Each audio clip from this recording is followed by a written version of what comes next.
Welcome back to Sweatin' Bullets, a fantasy football podcast. I'm your host, DFP Encounter. With me, as always, is Jacob Sanderson, at Jacob Sanderson on Twitter. We've just finished week 3. We're preparing for week 4. Week 4 is when things kind of like solidify a little bit, in my opinion. We need that 4-week sample to evaluate the start of the season. How are you feeling with the first 3 weeks, though? Have you jumped off the bridge regarding any player takes? Are you floating on clouds? Where are you at? I'm changing my mind on a few guys for sure, but probably not a ton. I think a lot of it's just blending in, right? And I think there's kind of this natural aspect where I don't think that the first 3 weeks, people always say, you're going to get people in your mention. You have to admit this, right? You have to take this L. Are you ready to take this L? Like, are we declaring victory on this? And I don't know that 3 weeks. Yeah, sorry. You're bringing up some very painful memories for me. Last year, week 1, first touchdown of the year. My mentions exploded. Exploded. And I was told to eat many L's. I took all the L's. I was full. And then it worked out okay in the end. I'm, of course, referring to Gabriel Davis.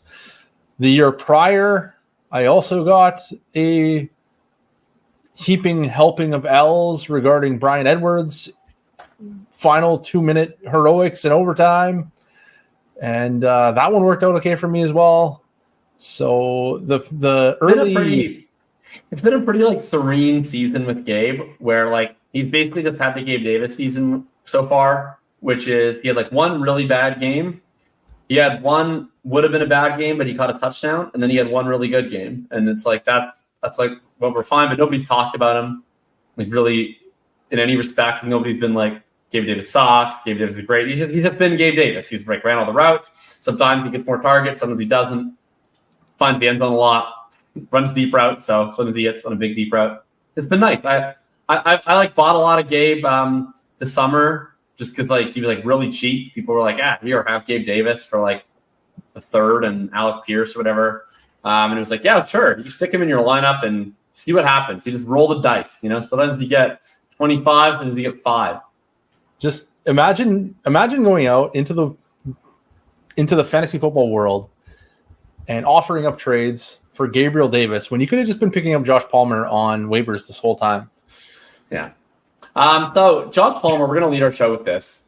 A lot of times on this show we don't agree. I would say that I even try to go out of my way to highlight instances where we don't agree on this show. And sometimes, even if we do agree, I intentionally play devil's advocate. But this is one where we are in lockstep. I'm going to write about this, I guess, after anybody ever does waiver claims, but just because I think it's kind of an interesting commentary on where the fantasy community is at right now in my Friday column. But we saw so many people, honestly, to the extent that I would say personally, at least what I experienced, that it's the majority of people. Not the majority of people that I listen to or who I think are intelligent about fantasy football, but definitely the majority of people that comment on fantasy football, at least from my perspective, were insisting that Josh Palmer is the preferred waiver ad over Quentin Johnston. And this is in redraft leagues, of course. In redraft leagues, yes. I don't think anyone's thinking it's dynasty. But to me, this is a really bizarre take. And I was going to write something about it, but you got there first, and so I won't even say what I was going to say. I'll just highlight one of the lines from your thread today, which is that people, I think, are sometimes crafting advice in order to be right rather than to win, right? We kind of are in this weird social capital economy as fantasy analysts where you want to be able to get something right so you can run on Twitter and be I was right.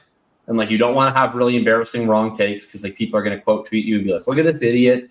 And you want to have, you want to be right more often than you're wrong. It's natural. I certainly experienced that. I absolutely will root harder for the players that I've made a bunch of takes about because it's kind of embarrassing when you're wrong. It makes it hard. Honestly, I think one of the things the fantasy community makes it kind of hard to do a switch up because you find yourself like DeAndre Swift is a great example of this, where like if people that actually follow my writing, like they understand kind of like where I was coming from throughout the process, like some of the deficiencies I saw on Swift, when his price dropped, when the information we got changed, when I was like, you need to buy him in this specific format. But other people, it's like they either just were like, I had people in my mentions after week 1 being like, LOL, you told us to buy Swift, you're a moron. I had people in my mentions, after week 2 being like, you said Swift sucks, he's a superstar. And it's like, okay, like, we kind of got a part right, part wrong. I don't know. You can trace a through line. But it's a lot easier to just like only have one take that's not nuanced, it's not relative to cost, not anything, because you're just like, because it's easier to have a clear right and wrong if you do that. And one of the ways you get to be right a little bit more often is you get to entirely detach yourself from the game that we're playing, which is, of course, a game about trying to win fantasy football leagues. But if you don't want to play that game and you just want to play the be right on Twitter more often game, then all of a sudden you don't have to care about the impact of the outcome. You just have to care about the likelihood of the outcome. Josh Palmer scores 10.6 points per game for the rest of the season, and Quentin Johnston scores 7. You can hang the fucking banner next to the $0 in the bank account. It says, I was right on Twitter, September 27th, 2023. Right? Jim Irsay would hang that right next to AFC finalists 2014. Oh, yeah. And to me, that's the only explanation. We're in a league, some of our bulletproof leagues that are redraft leagues, you can start like 5-6 wide receivers. It's 2 running back, 3 wide receivers, it's 2 or 3 flex. The appeal of like a professional wide receiver who will score 11 to 12 points per game in that format is legitimate. It's not league winning, but it's a legitimate appeal. Like I had Zay Jones in one of our bulletproof leagues last year, and I was like very grateful for that because it was like legitimately helpful to have a guy that I could start as my wide receiver 6. But in 90% of leagues, especially the leagues that I think a lot of people that are recommending Palmer are usually catering to, that's not the case. Your wide receiver 6 is firmly planted on the bench. You probably couldn't even roster a wide receiver 6. So I don't really know what purpose Josh Palmer is serving. Palmer last year at just under 13 points per game during the period in which one of Keenan Allen or Mike Williams was out. But that also includes a period for the most part where both were out. That to me is the ceiling because we're now replacing, let's say he runs every 3 wide receiver set. We're now replacing one of those spots, which last year was sometimes Mike Williams and sometimes Michael Bandy, with now always Keenan Allen. And then we're replacing that other slot with what was DeAndre Carter is now Quentin Johnston. Maybe Quentin Johnston's horrible. He's probably better than DeAndre Carter. At worst, he's probably the same. DeAndre Carter is like the most replacement level wide receiver imaginable. And I promise you that Keenan Allen is a better target earner than Mike Williams / Michael Bandy. So we have the ceiling last year that's fairly uneventful. He's facing a threat for not even retaining the 2 wide receiver set role if Quentin Johnston eventually outshines him.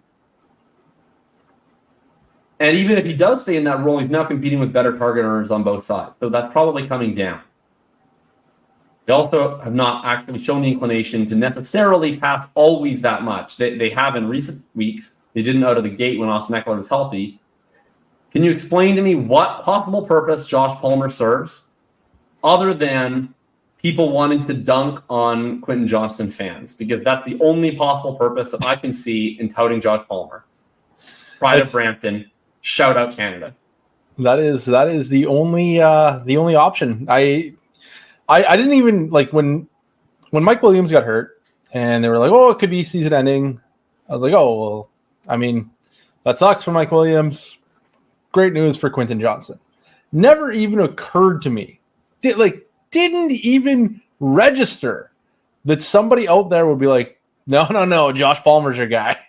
Like it didn't even cross my mind. It was so far from anything that I was even considering that it was mind blowing. And then I kept seeing it, and it was like at first I was like, oh, it's just like a one off. Like people have weird takes, it's fine. And then it happened again and again and again. And it's like, what is happening? Like, there's actually like a lot of people saying Josh Palmer. And I don't know if I got quite to the place where you said you were feeling like it was the majority, but it was way more than I was comfortable with. And then as I went through it, I was just like, why are people saying this? Like, this isn't helping anybody win their league. Like, these are analysts saying it, and it's not helping. There's nobody that this is helping at all. And then I was like, it has to be like, they're like, hey, I just want to get one right. You just got to hang the banner. And if you spend, I mean, this is a big thing with Fab too. Like, it's too late now because everybody's already done their waiver claims by the time we're talking about this podcast. But like, I think people think about Fab very incorrectly. Like, I had this argument with people about Jerome Ford, where I was like, I would actually just empty the clip. And I had felt the same way about Puka, where I was like, I would empty the clip on Puka. And I was like, if you missed on Puka, I'd empty the clip on Jerome Ford. I'm usually an empty the clip kind of guy. And the reason for that is, like, basically once you no longer have the most Fab in the league, you lose a lot of leverage. So to me, like, and usually the guys that you want to add on Fab that have the biggest hits are usually either going to be the one where it's like, this is an obvious empty the clip spot, and whoever has the most Fab gets them. Or it's like, I'm going to take this speculative ad on this one guy that nobody's talking about right now, or like he hasn't done anything for a while, then he later emerges. But the guy where it's like, oh yeah, you could pick up Matt Breida for 2% of your Fab. Like, that guy's almost never the guy that you look back on and you're like, wow, like that was a really league-changing situation, right? It's usually either going to be like Achane this weekend. It's like, whoa, like I got to get him on my teams. Like, there's this rookie who just had this insane performance, or it's, oh, Nick Chubb just went down with a torn ACL. Like, if Jerome Ford gets this massive role, which I think we're going to talk about him later, who knows if that sustains, but if he gets it, that's legitimate upside. Puka, this rookie comes out of nowhere, dominates all his targets. Like, you're not emptying the clip on Josh Palmer, just be a mistake because he's not a very high upside play.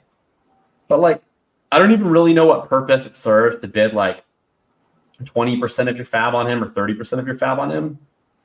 Not because that's necessarily bad inherently, but it almost certainly precludes you from being able to bid big on the next like empty the clip guy. So it's one thing if you're in a really deep league where like every handcuff running back is rostered, but some home leagues I'm in, like Elijah Mitchell is on waivers right now in my work league. And I didn't even pick him up because I already have like Quentin Johnston, Jalen Warren, and Tyjae Spears. And like I can drop one of those guys for Elijah Mitchell, but it's like kind of the same thing all across the board. So like, I don't know, they're all kind of the same. Point being, if Christian McCaffrey went out next week, I would obviously bid 100% of my Fab on Elijah Mitchell. Yeah, empty the clip. So would everybody. But like, that's the case for a lot of home leagues. So bidding on Josh Palmer is like a massive opportunity cost of being able to get that type of guy. And I think that nuance is really lacking, that like it's more all or nothing than it seems. Like, you spending 0 Fab to 100% of your Fab is not a linear scale. Like, and by the same token, once you're no longer in that big blind position, you've like already spent some Fab, like you kind of may as well just keep doing it. Because at that point you're trying to make it up by, just continually spending a little bit of Fab.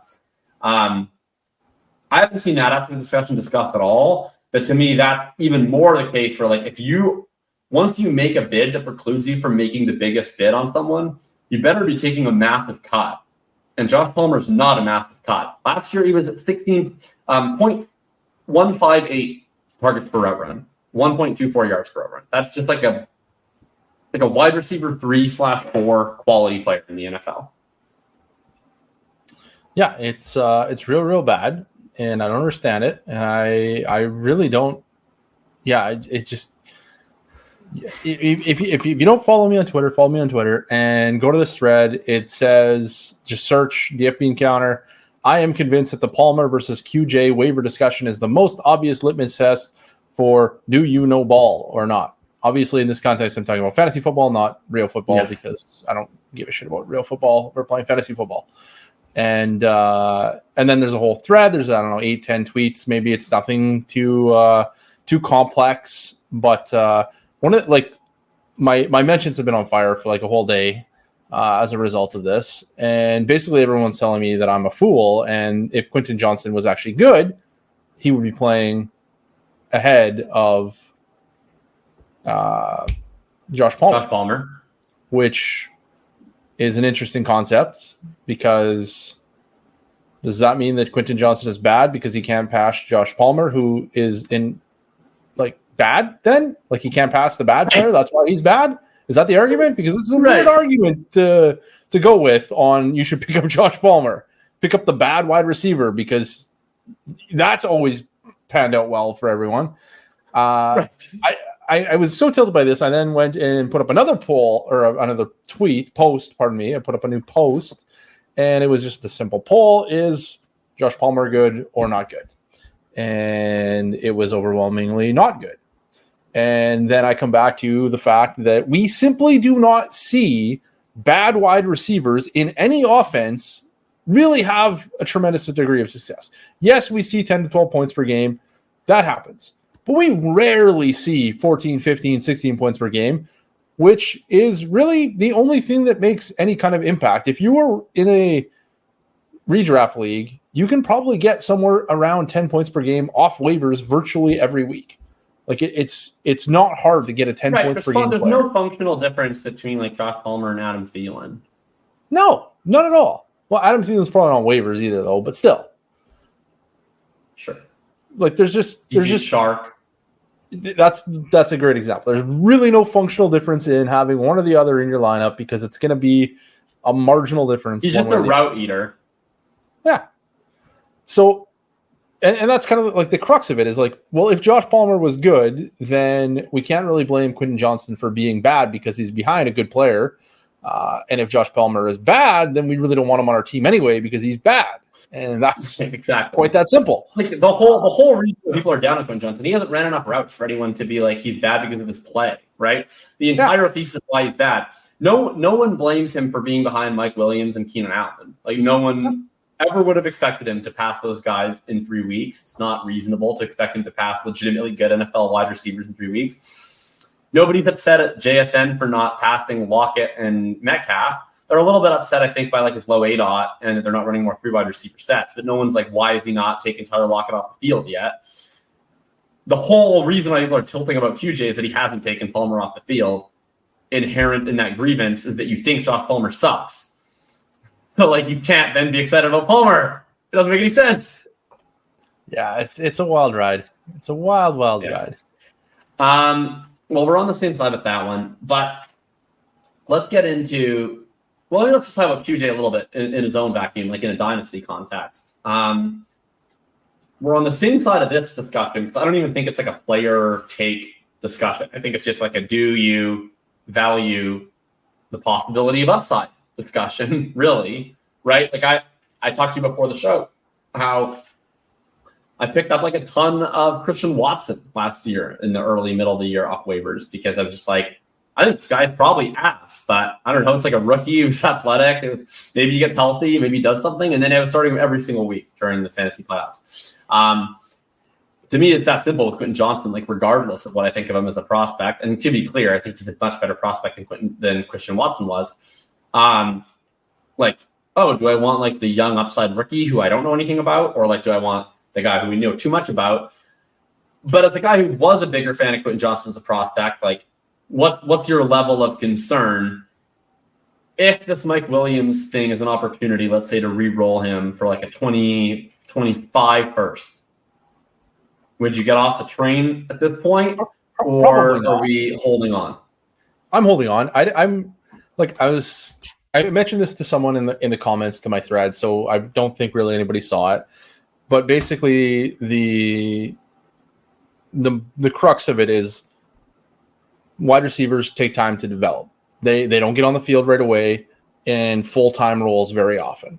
Usually they start in like a 50% snap share kind of thing, somewhere thereabouts, which means they're usually the wide receiver 3 in their offense with 2 wide receivers in front of them, usually a good one and not a good one. And that's essentially what is happening here is that we had 2 good wide receivers, and then we had another wide receiver that's like his 3rd year on the team. Like this isn't some guy they pulled off the street to fill out the depth chart. Like he's been on the team for 3 years. And we're now going to be in a situation with Mike Williams out where we're having a normal rookie year progression where we're going to have probably Keenan Allen run all the snaps. and Josh Palmer run a whole pile of snaps as well, and then Quentin Johnston will get 50% or roughly whatever, depends on how many 3 wide receiver sets they run, but like 50-60% of the snaps, and that's normal. If you go and look at virtually everyone else, JSN and Jordan Addison, and go back and look at last year's rookies, Garrett Wilson was running behind Corey Davis for like 3 weeks. Like Justin Jefferson was running behind was it Olabisi Johnson for 2 or 3 weeks? Actually, I think he was running behind him for like 5 weeks, despite having like 200 yards receiving per game from week 3 onward. Like, it's super, super common to be in this situation where the player isn't really getting a lot of snaps. What is super uncommon is having 2 legitimate star wide receivers and then a third guy who's been on the team for a long time. So I'm not that panicked right now. If Quentin Johnston doesn't play 50% of the snaps this week and there's some other guy who's playing ahead of him, sound the damn alarms. I'm panicking now. That is a huge problem. Get ready for the Darius Davis snaps. Yeah, I mean, to be fair, in game, if I want to try to play devil's advocate, in game, when Mike Williams got hurt, they basically just played nonstop 12 personnel for the rest of the game. They were like, we'll just play both Everett and Parham. And Quentin Johnston ran like 3 routes, which is like a little concerning.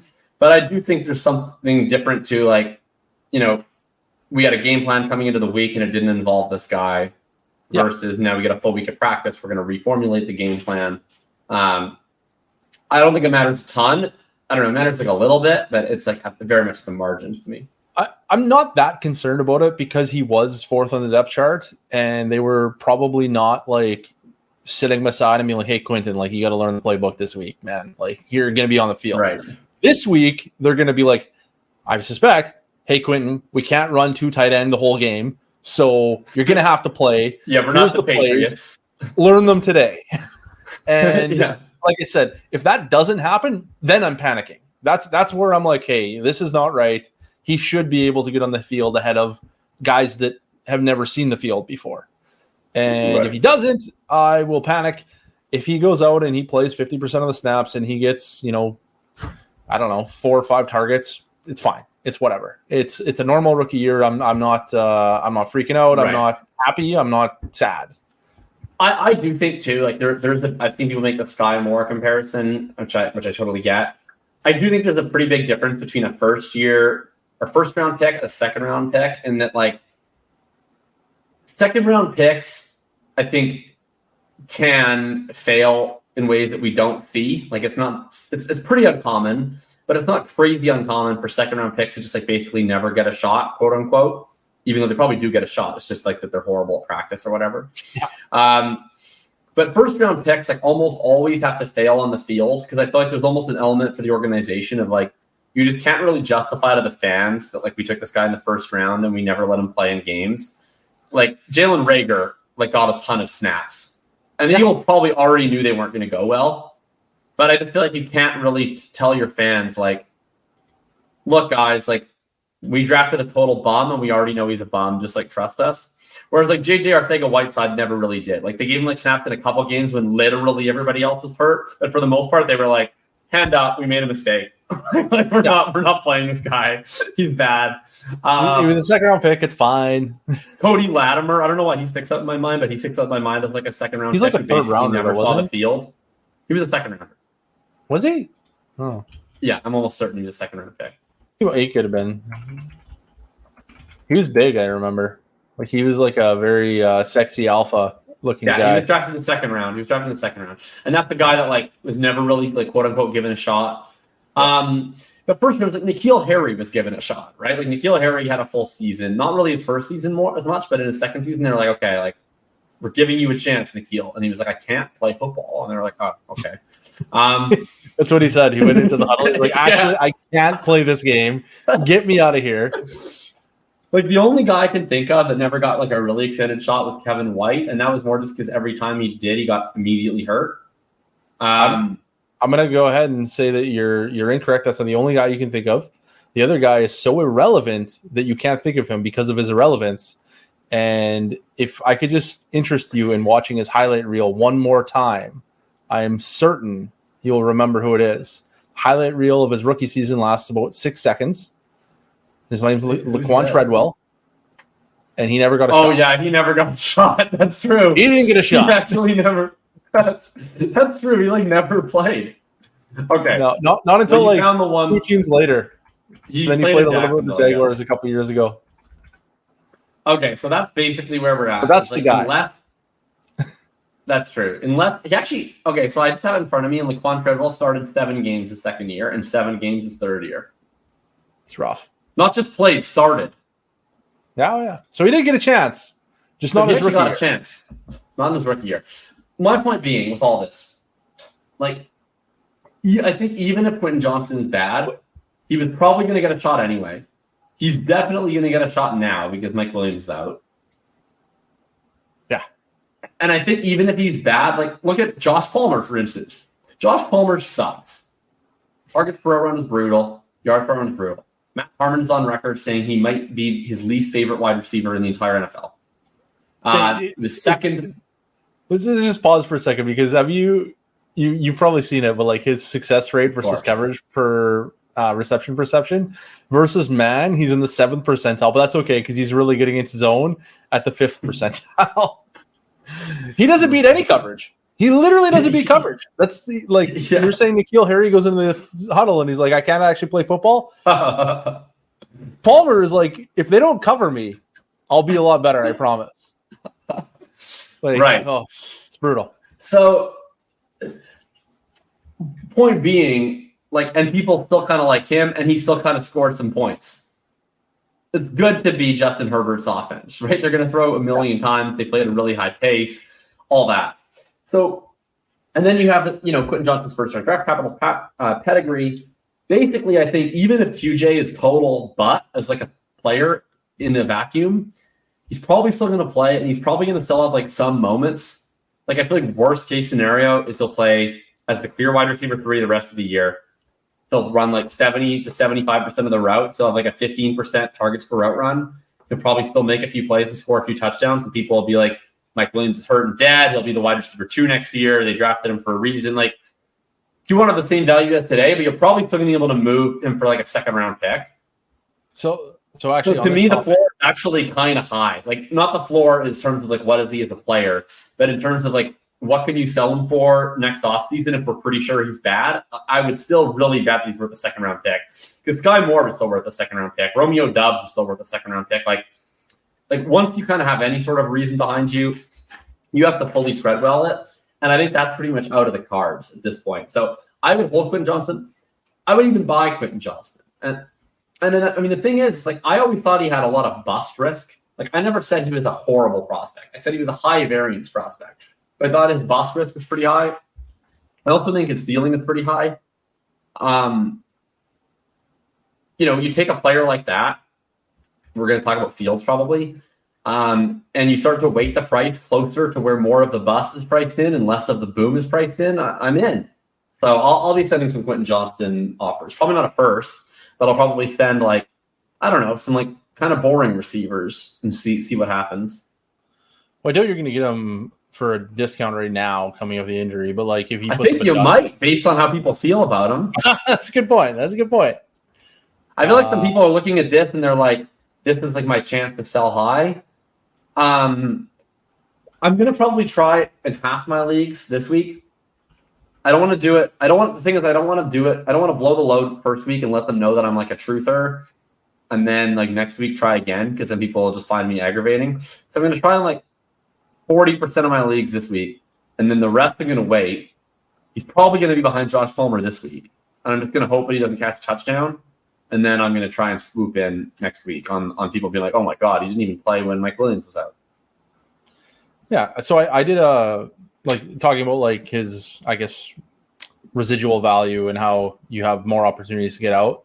I did a thread I had done a lot of threads this week, but I did one thread in particular, which was the week 3 recap. And the first player we talked about was Quentin Johnston. And basically people were like, oh, should we sell? Should we get out? Are we panicking? What about Sky Moore? And I was just like, you guys need to relax. It's 3 weeks. This is not a normal depth chart. Usually wide receivers drafted in the first round don't end up on depth charts with 2 star receivers and a third one who's like been on the team for 3 years. Like veteran. Right, like Addison is still behind Osborne. Osborne and Palmer are like basically the same guy. Yeah.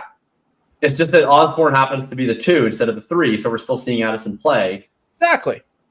Which is what's going to happen next week, presumably, with Quentin Johnston. He'll be in the Jordan Addison role where he's playing 50% of the snaps, and away we go. Anyways, so I went through this, and I went through every wide receiver since 2017 drafted, or 2016 maybe, drafted in round 1 of the NFL draft. And I looked at their year 2 dynasty ADP and startup drafts. And basically what we're looking at is a whole bunch of dudes.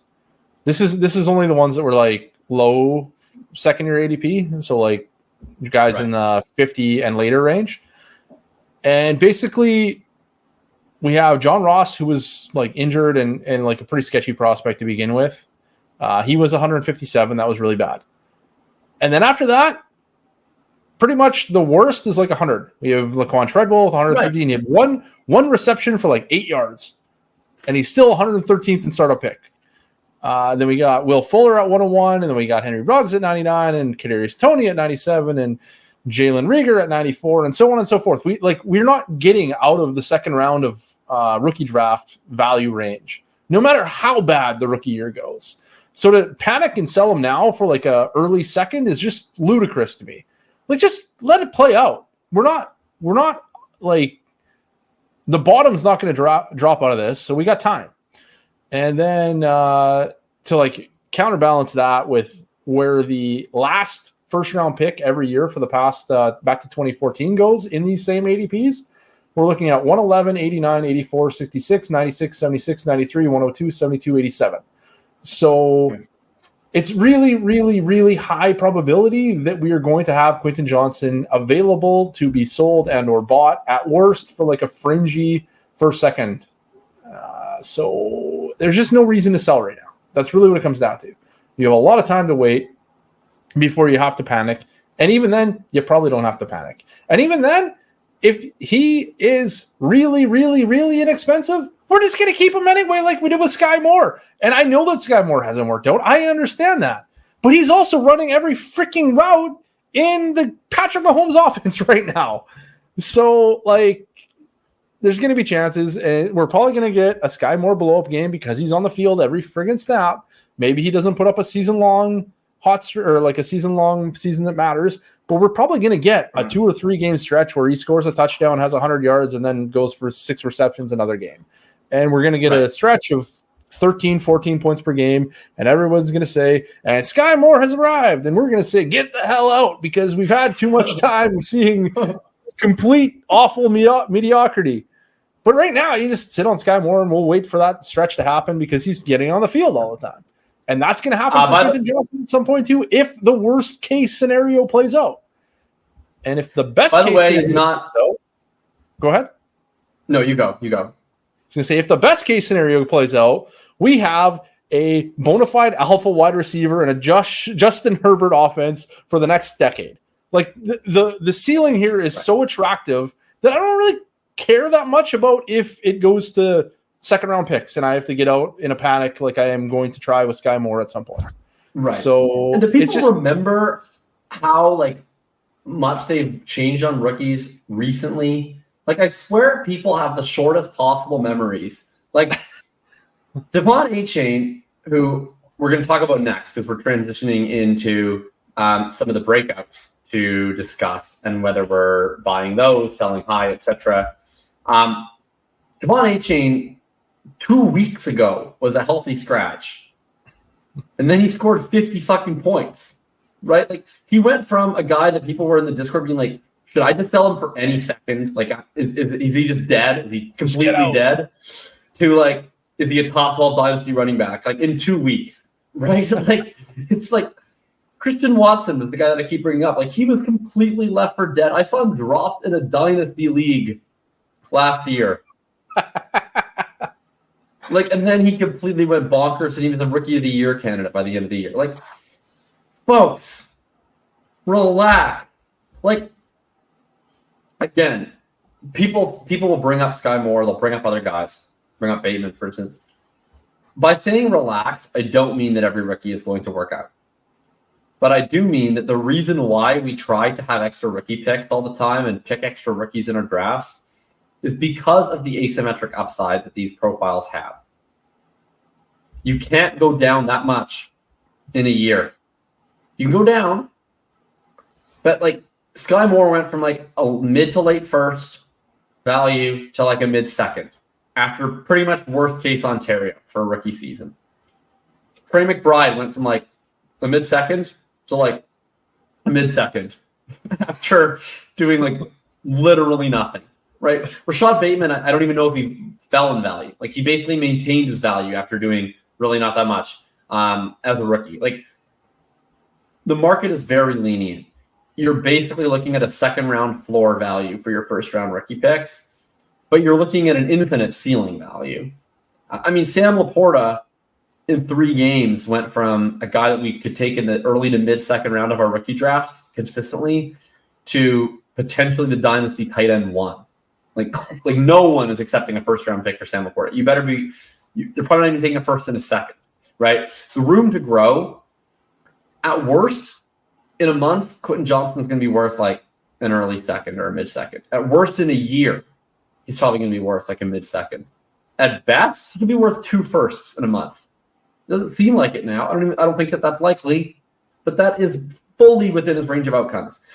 We could come back on the air next week, and he could have had 6 catches for 150 yards at a touchdown, and people are saying, you know, would you rather have Quentin Johnston or Stephon Diggs in Dynasty? This type of upside is only available in these rookies. And so you just have to be willing to white knuckle it, take on a little bit of pain sometimes when it doesn't work out, and take on some small losses, because that's how you get access to these massive wins, right? When Adam Thielen has 11 for 145 and a touchdown, no one really cares. That 3rd round pick you were looking to get for him, maybe you can get that now. Congrats, you got a 3rd round pick. But like, people will always read into anything with these rookies, you know, and you get this linearity effect where people are expecting that this means something.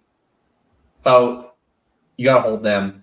Transitioning into Devon Achane, guy that we were diametrically. Oh, it's now Achane, but that name sucks. I'm just going to keep calling him Achane. Okay, well, isn't Achane cooler than Achane? I don't know. What's his name? I have no idea. I don't know what's cool. Yeah. I'm like 40 years old. Fine. Achane. We're going to just stick with Achane. Devon Achane. Achane, 4chan, Achane, 2 chains, 8 chains. Devon. The Miami Dolphins running back. Yeah, it's fucking day, man.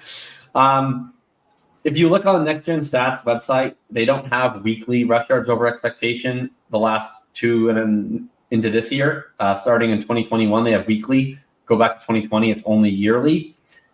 So there's no on-record total where any other running back has recorded over 100 yards rushing above expectation until this week.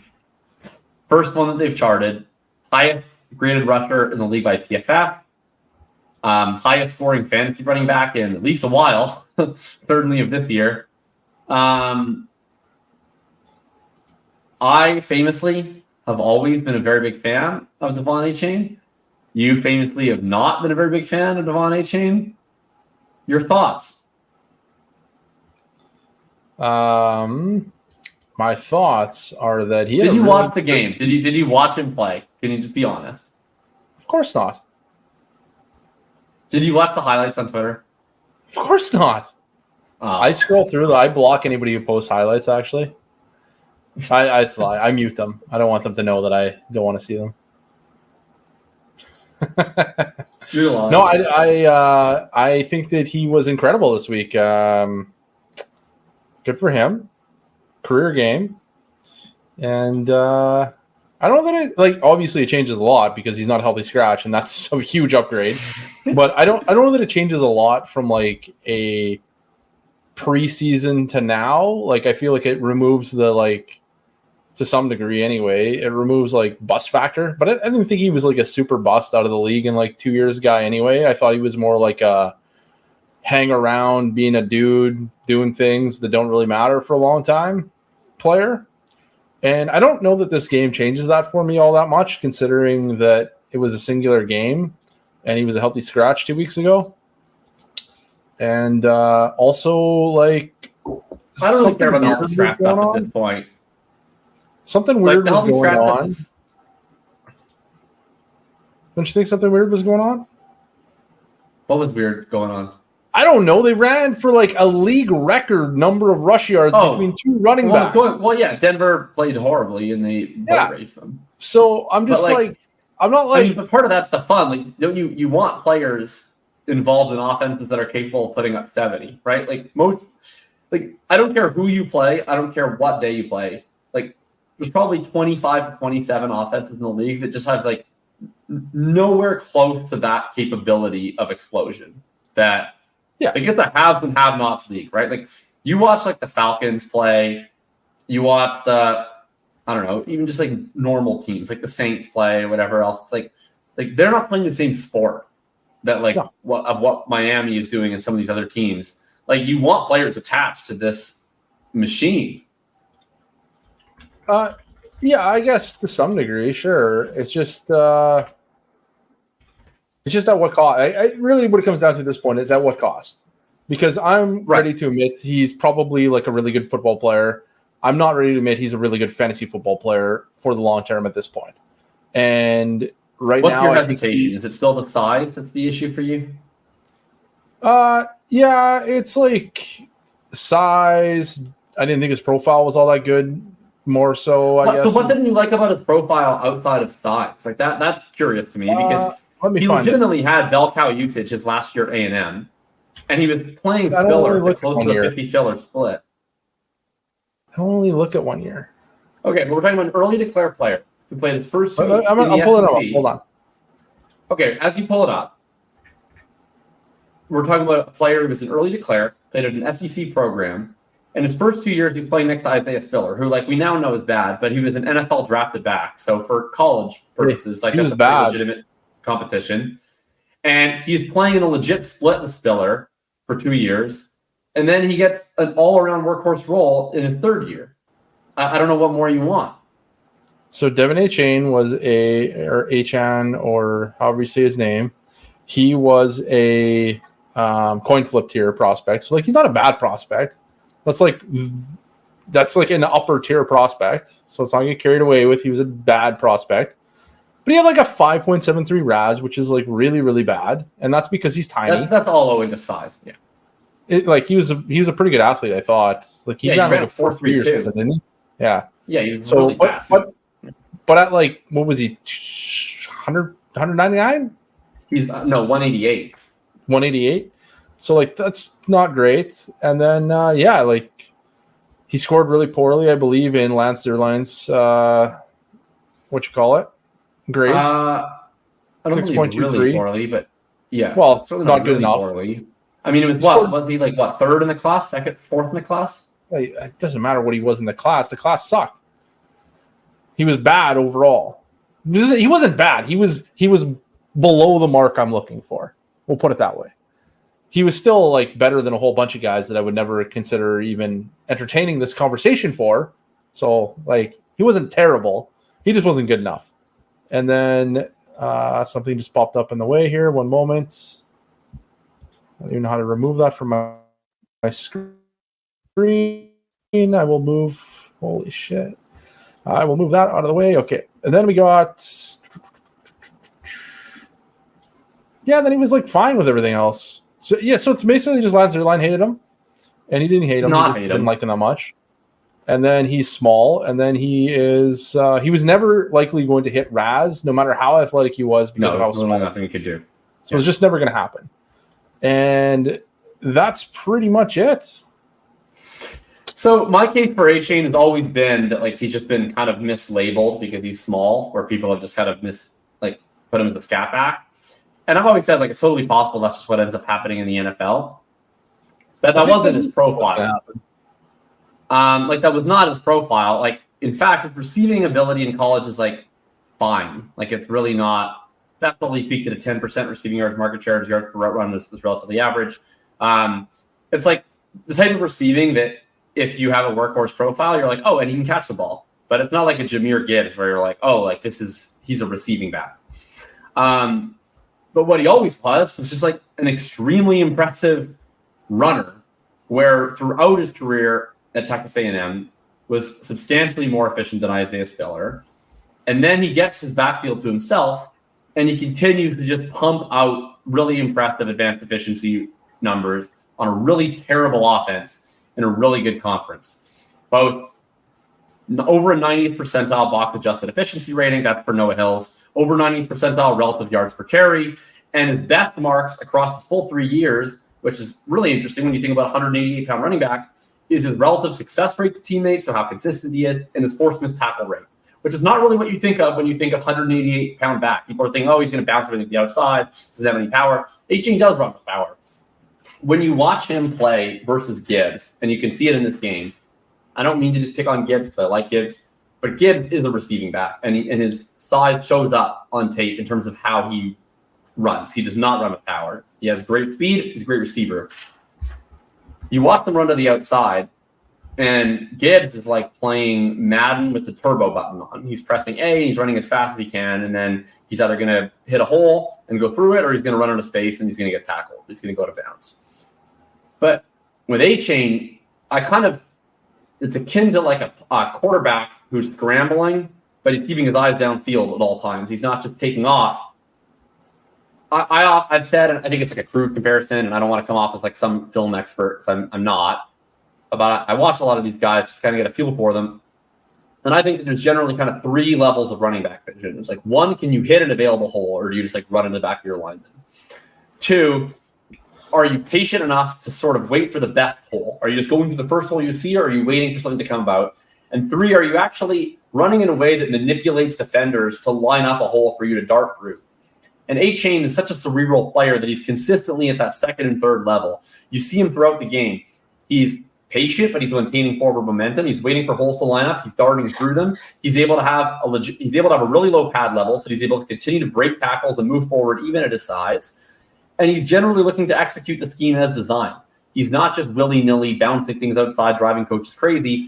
We already saw in this game where he was featured, he was the one that handled the plurality of the goal line touches, which is really impressive for a 188-pound back. Whether that's just dumb luck on their rotations is possible, but it's not like they looked at him and they were like, we got to get you out of there whenever we get inside the 10. He's an all-around running back. I've never really had much doubt beyond just the regular doubt that we have for any prospect that if he was given a chance to be a legitimate NFL running back, that he would be able to succeed. I didn't know if he would get given the shot. I still don't fully know. He didn't play half the snaps in this game. But I do think that he's the kind of guy you needed, A, an innovative coach to be willing to take advantage of a player like this, and B, this kind of can't put the genie back in the bottle type game where it's now obvious like that this guy can play and they need to continue to let him play. This backfield's wide open. It's Raheem Mostert. It's maybe Jeff Wilson off the IR. And it's a front office that has continually shown that they don't really want to invest highly at the running back position, right? This is a team that since Chris Greer's been there, this has been their backfield strategy. They have rolled with a Matt Breida, Jordan Howard, Myles Gaskin running back room, and they were like, okay, Gaskin, you play. Then they didn't really replace Myles Gaskin. They just kind of like let him keep playing, and they supplemented him with, I can't even remember who, just like other random dudes the second year. And then going in, Patrick Laird was like playing some snaps for them at some point. Von Ahmed. And then they were like, okay, we're going to add Mostert. We're going to trade for Jeff Wilson. We're going to draft Achane in the 3rd round. Like, that's by far the most significant investment they've taken in the position. They could have had Dalvin Cook. You wanted to sign there. They were like, we're good.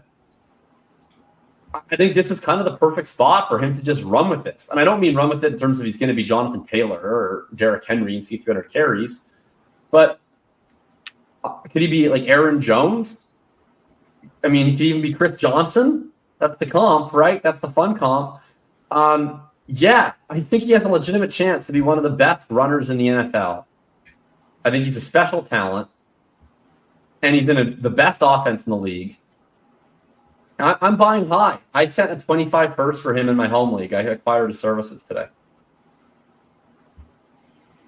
That is a take. So I had a moment here to be able to pull up the Lance Zierlein grades, which I just like to read out the players that have similar grades to him. So he was 6.23. So I picked all the 6.2 grades out of the bucket. We have a bunch of guys not drafted on day 2, but we have Dexter Williams, Alex Collins, Paul Perkins, Devonta Booker, Kenneth Dixon, Isaiah Spiller, Zamir White, Kadeem Carey, Damian Pierce, Brian Robinson Jr., Donta Foreman, Trey Sermon, Damian Harris, Trey Mason, Darrell Henderson, TJ Yeldon, and Nick Chubb, who Lance Zierlein actually reached out to me directly and said, hey, that's the wrong grade for Nick Chubb. That's based on the old grading system. Here's the new one. You need to update that, and I never did. So I'm sorry about that, everyone. Nick Chubb doesn't belong. But we literally don't have a single top 12 hit, and I don't think – and I think that's accurate. Like, I don't feel like Devin Achane, a dude, is going to have a substantial impact in the NFL. I think he could be a nice RB2 for a bunch of years. I will wait and see the first time that we have a 189-pound lead full-scale running back. I'll be thrilled for him if it happens. Love an underdog story. Well, how big was Chris Johnson? He was basically the same size, wasn't he? I thought he was 200. I think he finished at 200. I have him. I see 195. Okay. So and Warwick Dunn, I guess, would be the only guy who was actually that size that you could go all the way back to. Right, Warwick Dunn was 187. All right. So we got 2 guys in the history of the world. So that's great. I'm not saying it's impossible. I'm just saying it's not probable. Jamal Charles up to 199. Yeah, Jamal Charles 199. Yeah, that's 10 pounds heavier. That's a lot of. That's like a pant size.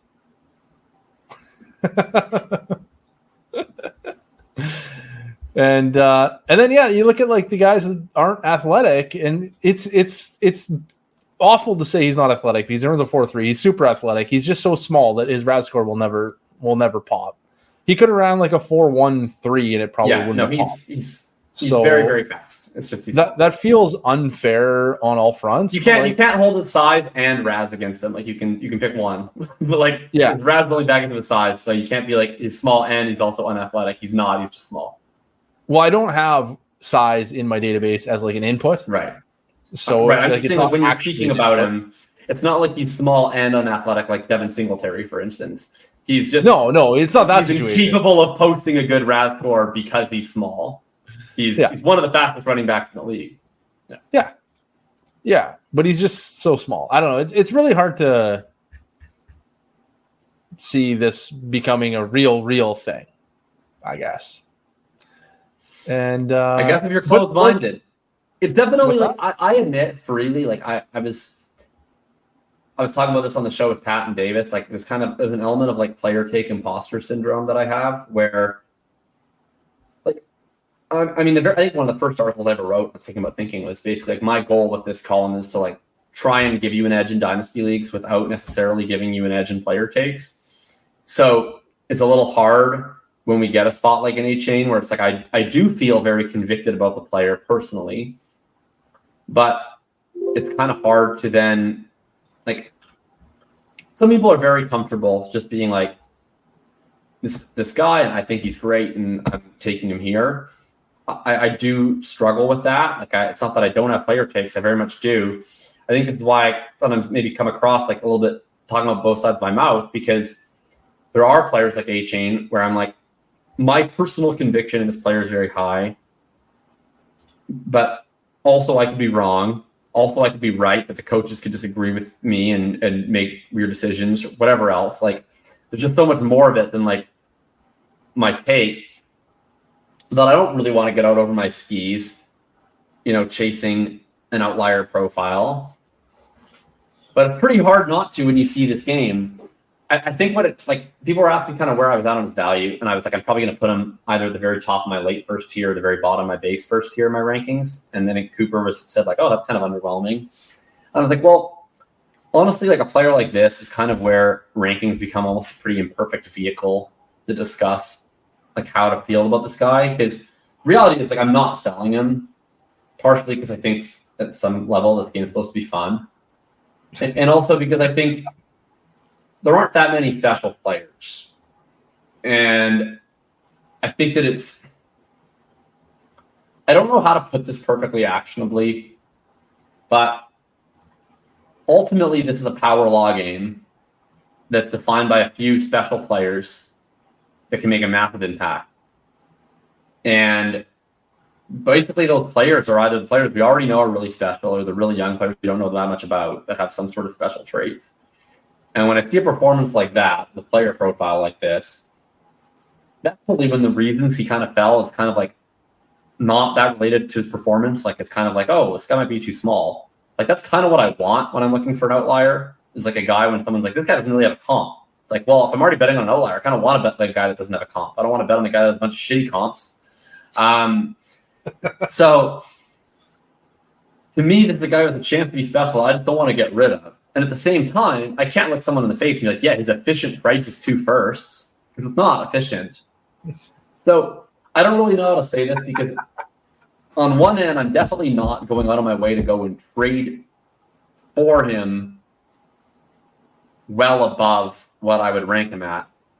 But I would also need substantially above what I would rank him at to get rid of him. And I guess maybe the easiest way of putting this is just I want to be overweight on Devon Achane, and it's easier to just decline offers than it is to go and make a bunch of other offers.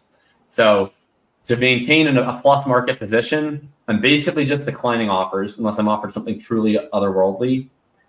I would legitimately give late ones for him because I don't think you're usually getting like super, super, super elite superstar upsides in the late one. You're getting usually core, solid, good football players. And I think Achane has a chance to be special, but I'm willing to make that risk reward bet. So that's where I'm at. I'm sending late ones or perceived to be late ones. I'm declining everything you fucking send me because I drafted him and he's mine. Okay, so we're actually not that far off because I'm absolutely selling him for a first. Like I can't see myself looking at a first round pick and thinking I would rather have this 188-pound running back that may or may not be good. So, yeah, I'm selling for a first. But I'm also not selling for a second. Like, if you come to me and you're like, I got to... Selling for a second would be wild. He was like going in the like 1-2 turn. If somebody came to me with like a really early first or a really early second and they're like, hey, like this is probably going to be like 203, 202.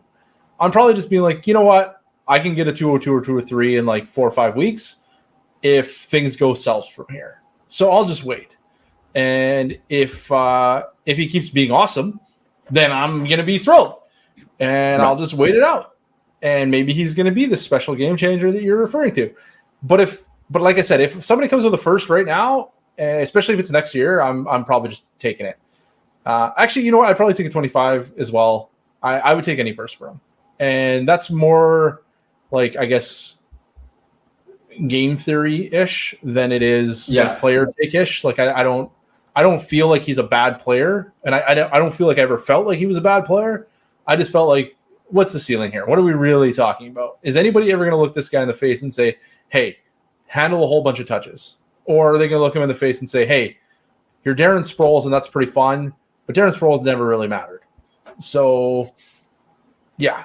I don't think he's ever going to get – I mean, it's kind of interesting because I also think he kind of can get a million touches. Like, he has a 38-carry game in the SEC, and he has, like, 215 yards and 3 touchdowns. Like, he's not – it's not like Gibbs where you're like, he can't – like, Gibbs and James Cook, I mean, not that those two are even equivalent, but, like, those are examples of guys who, like, weren't actually workhorses in college.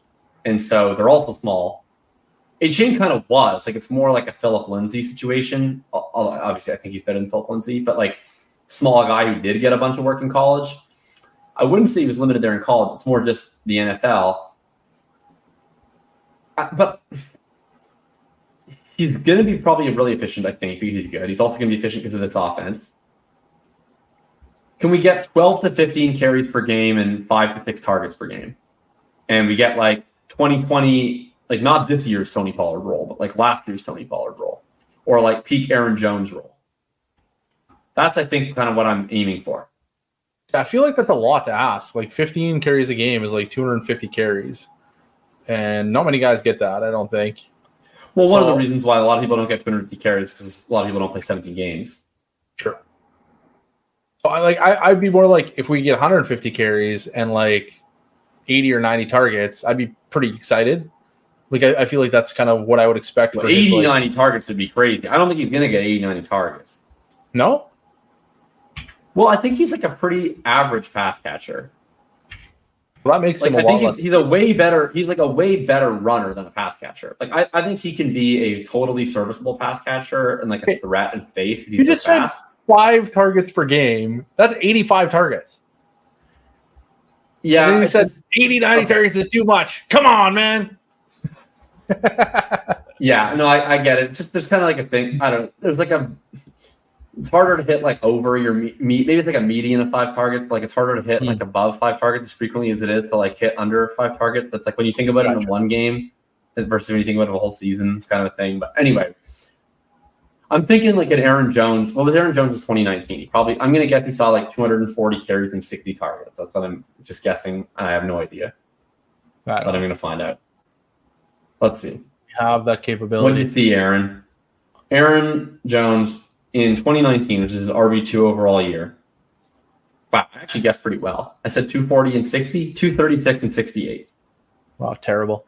But he also had like 47 touchdowns that year, so good for him. Right. You know what team's going to score a lot of touchdowns? The Miami Dolphins. They might. There's a chance. There's a chance. They scored 10 of them. 10 in one game. They must be good. All right, that's Achane. We got to go rapid fire. We spent an hour. We've talked about 2 players. Let's go. We're going to go no more than. I'm going to say no more than 5. I know that we're actually going to probably do 10, but I'm going to say 5 players or 5 minutes. Minutes per player. I know we'll actually probably go 10, but I'm just going to say 5. We probably will go more than 10. No, we're not going more than 10.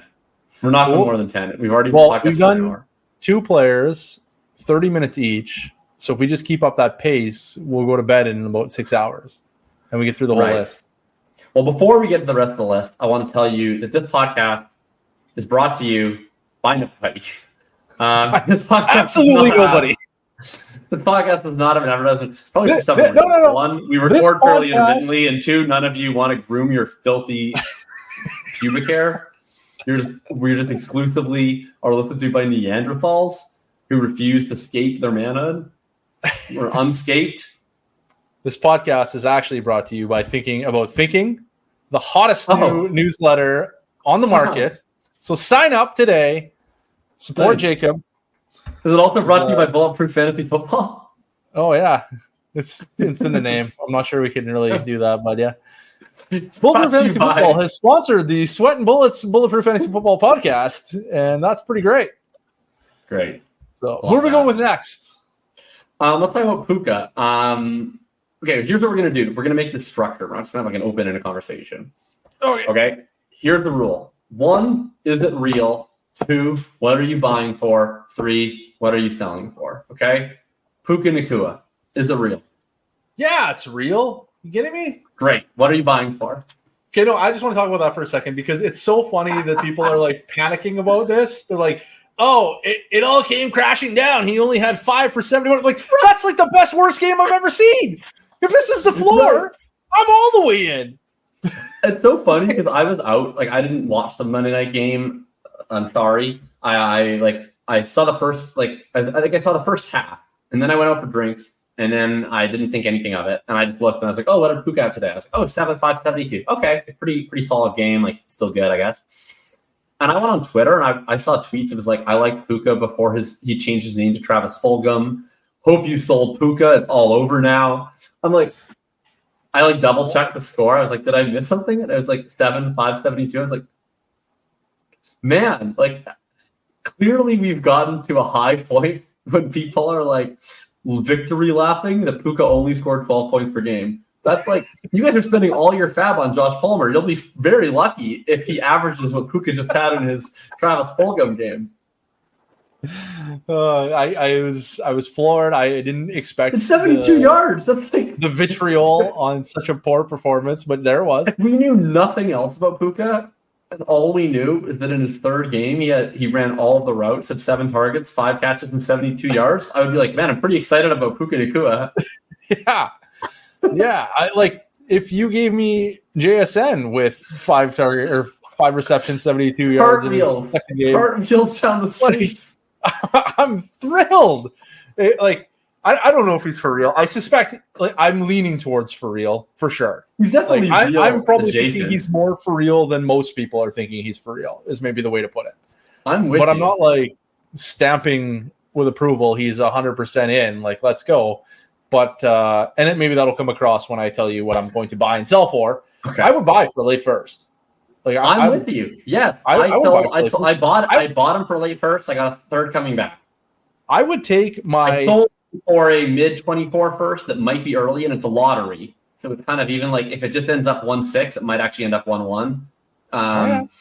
So I sold him for a mid 24 first with some legit early upside and a second.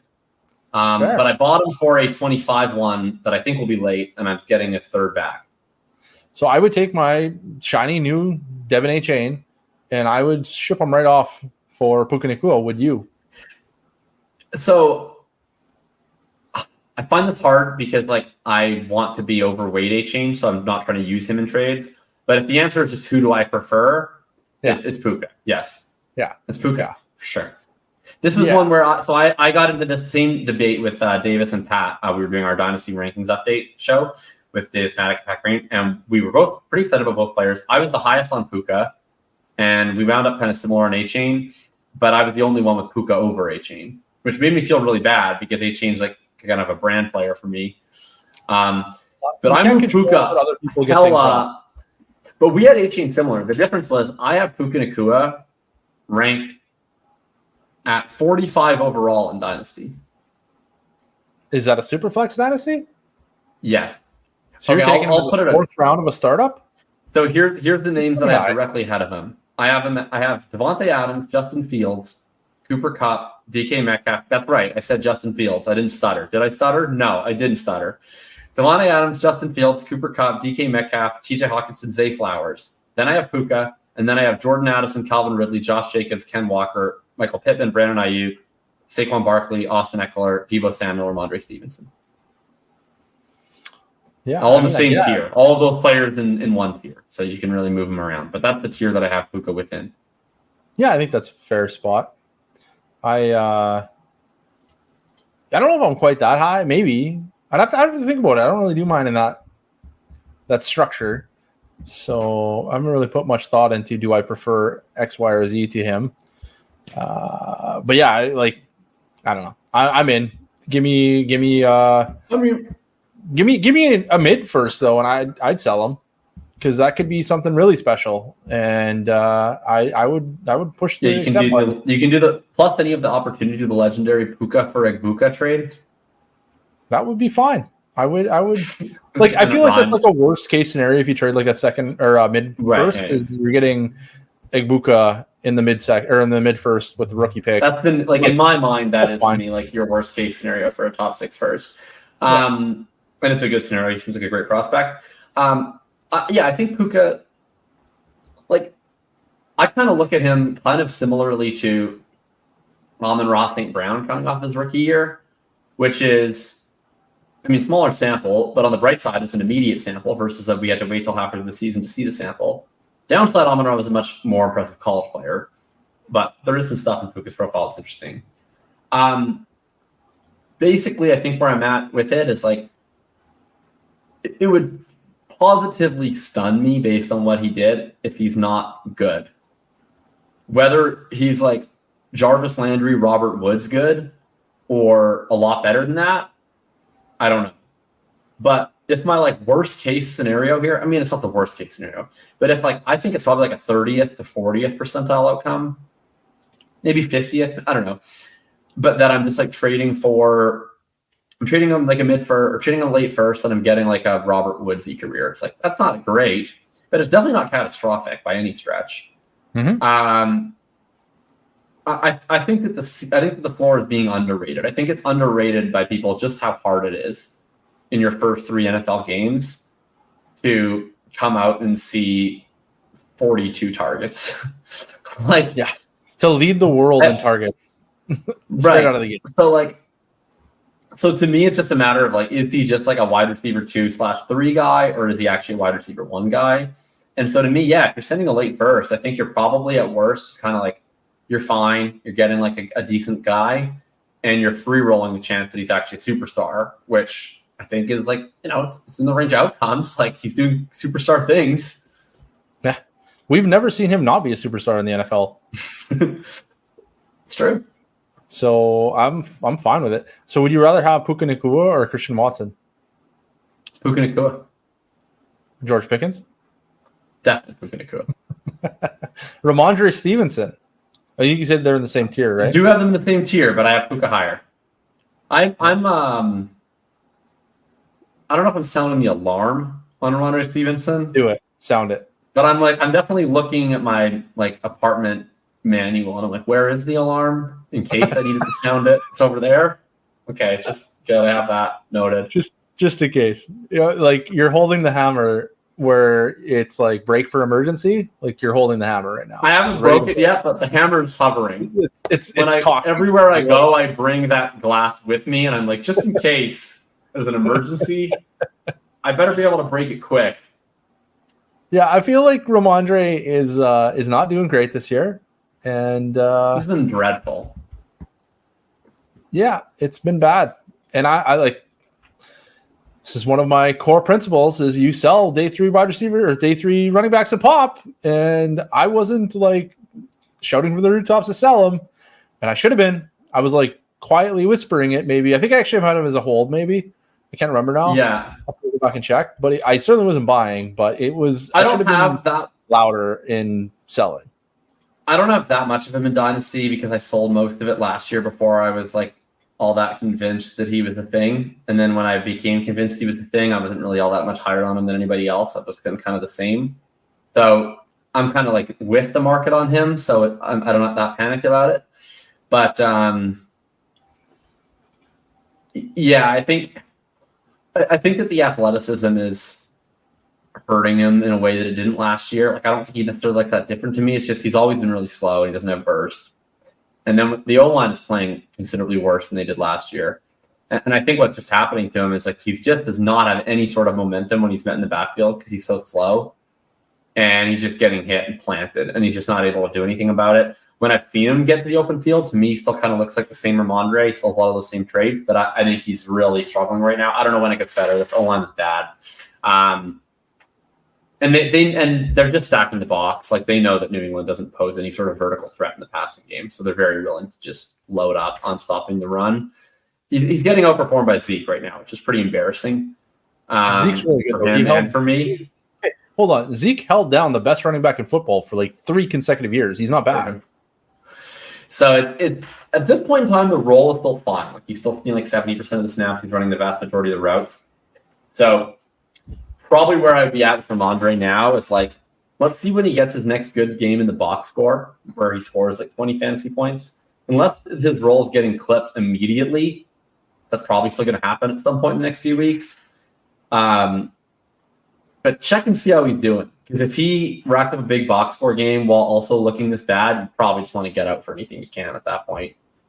So I'm curious, why are like these next gen stat darlings doing bad this year? Well, it's been 3 weeks. I don't know which ones you're all referring to, but it's also. Well, isn't Ramondre Stevenson? He was like super next gen stat guy, wasn't he? Not really. He wasn't. He was pretty good in the next gen stuff. His best marks were in the yards after contact. His relative success rate, the rush over expectation percentage, was actually pretty poor last year. And then the rush yards over expectation overall was good. Like it was definitely above average, but it wasn't elite. It was 0.58, which is really strong. His best metric is yards after contact per attempt. He was 7th last year. Missed tackles forced per attempt. He was 4th. Explosive run percentage, he was 4th. And then he was 10th in RYOE per attempt and PFF rush grade. So he's top 10 in all those, but the best were his yards after contact, missed tackles forced, explosive run percentage. Gotcha. All right, so I think we've established that Puka Nacua is, in our opinion, here to stay to some degree. Yeah. Whether he's here to stay as a superstar remains to be seen, but we're in. Jordan Love, you like him? No. That's cold.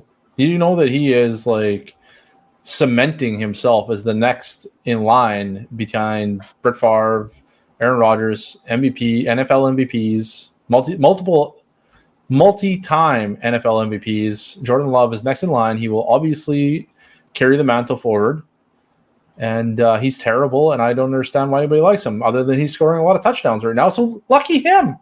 Yeah, it's a touchdowns thing, and it's like a QB wins thing, and it's I honestly don't get it. Like, he's one of those people that people are really attaching to the whole, like, you have to take your L thing. And it's like, I don't have to do shit. I don't have to take my L.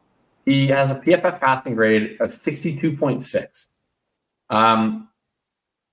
The quarterback directly ahead of him is Joshua Dobbs, and the quarterback directly behind him is Daniel Jones. He is in the back half of starters in the league in PFF grade. His EPA per play has been fantastic.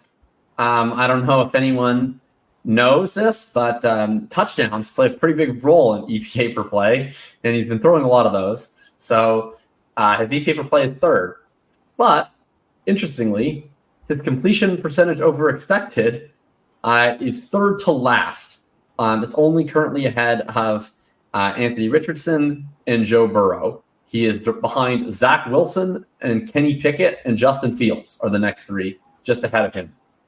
Like, a lot of this is that he's playing a really weird high variance game. His ADOS the highest in the league. So he has a really low expected completion percentage, and then a really even lower completion percentage over expected. I think this is just a situation where you have a really small sample of 3 weeks, and a quarterback who's playing mostly okay in a high variance style, and it winds up meaning that some stats look incredible and some stats look horrible, probably somewhere in between. And I think ultimately we can allow ourselves to just adjust steadily from our priors and be like, oh, Jordan Love, like, not a complete disaster. Might be an odds-on favorite to hold the Green Bay Packers quarterback job into 2024 at this point. Don't think we need to be doing crazy shit like calling him a top 12 dynasty quarterback or acting like he cemented himself as a good quarterback. At this point, we don't know he's a good quarterback. We know he's like not a complete disaster, and he still doesn't run, and they still run at a slow pace. So I don't understand the infatuation with Jordan Love. I would still take like any first. Well, he has enough value that I think just like trading him for a late 24 first today is probably underwhelming. But if we're talking about just like in a vacuum, I would rather have any first than Jordan Love. Yeah, so you mentioned all the good stuff, so thanks for that. Left me absolutely nothing. No meat on the bone. But I will read to you. I did a quarterback mashup this week for the young quarterbacks. And here's what I had to say about Jordan Love for those not in the Discord. Jordan Love has been very fortunate for some long touchdowns, it would appear. He has not completed passes anywhere near an acceptable rate, but chucks it a long ways down the field and has a lot of touchdowns and few interceptions. Negative 8.2 CPOE is only slightly better than Anthony Richardson's awful mark. The difference is that Richardson is dinking and dunking, and Love is out here throwing like a forking alpha, just wildly erratically. He's like a 90s gunslinger or something, a true throwback to a time when men were men and quarterbacks swashed in buckles. Or I think that's what it was called.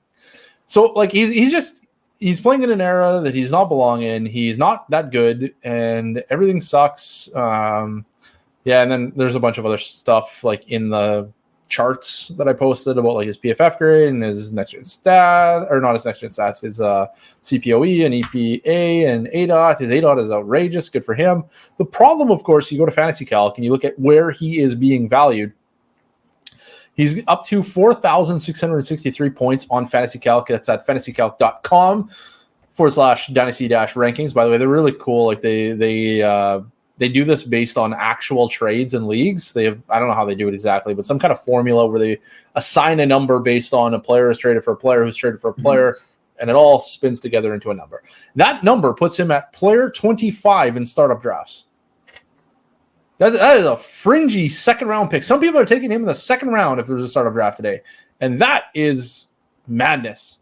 You can get damn near anyone you want. CJ Stroud is going at 22. I would much rather have CJ Stroud. Like, it's not even a consideration. And I don't want CJ Stroud at quarterback 22. That's outrageous. But Jordan Love, right in like the running back hot zone, we can call it. Jahmyr Gibbs right behind him. Kenneth Walker right behind him. Jonathan Taylor right behind him. Give me any of those three running backs. And then we have Deshaun Watson after that. And my mind is blown. I get that Deshaun Watson hasn't been great so far, but he hasn't. I think he's been like solid week 3. Solid week 3. We're maybe just looking at variance. Like sometimes players have bad 3-game stretches or 2-game stretches, and sometimes they happen in the middle of the season. Sometimes they happen at the end of the season. Sometimes they happen at the start of the season. And because it's the start of the season, we focus in on those first 2 games so much. So this is just crazy to me. Heck, you get the best running back in football. The number 1 running back in the entire world is going at 32. Moss? Tony Pollard, man. It's unbelievable. Kyler Murray's going later. Breece Hall's going later. Like, this is just madness. Madness, I tell you. Yeah, like, you can get a lot more than a first-round pick for Jordan Love right now. You might even be able to get, like, maybe not a 101 front runner, but you might be able to get like a 102 front runner, and that would be really awesome. If you get 102 for Jordan Love, you would be selecting probably like Marvin Harrison Jr., which would be a really, really good pick because Marvin Harrison Jr. is probably going to enter the NFL dynasty scape at like wide receiver 3 in the world. And that's going to be pretty exciting to have exchanged Jordan Love for. And that's within reason of trading right now. Like, you might not be able to trade for the 102, but you will trade for a pick that is probably going to be early that could be 102, and that's really fun. So you have, what day is it? It's Thursday when you're going to listen to this, or maybe Friday. You have a couple days to get Jordan Love off your team, and you simply have to do it. Yep. That was good. Glad we hit on Mr. Love. Let's talk about everything Texans. They've been a really fun team. They've been passing a lot, and it's been helping, of course, the quarterback, who looks, certainly from a real-life football perspective, has been the most impressive of the quarterbacks, and definitely helping out their weapons. Where are we at on C.J. Stroud, Tank Dell, Nico Collins? Maybe if you want to pontificate about one of them and just give a quick little one-word buy, sell for what on the others. So I'm very into CJ Stroud from an NFL perspective. I don't know that I'm into CJ Stroud from a fantasy football perspective necessarily. He's probably like, and I probably should be, because right now I saw a tweet and it had suggested that Tua Tagovailoa could be on track for top 5 dynasty value.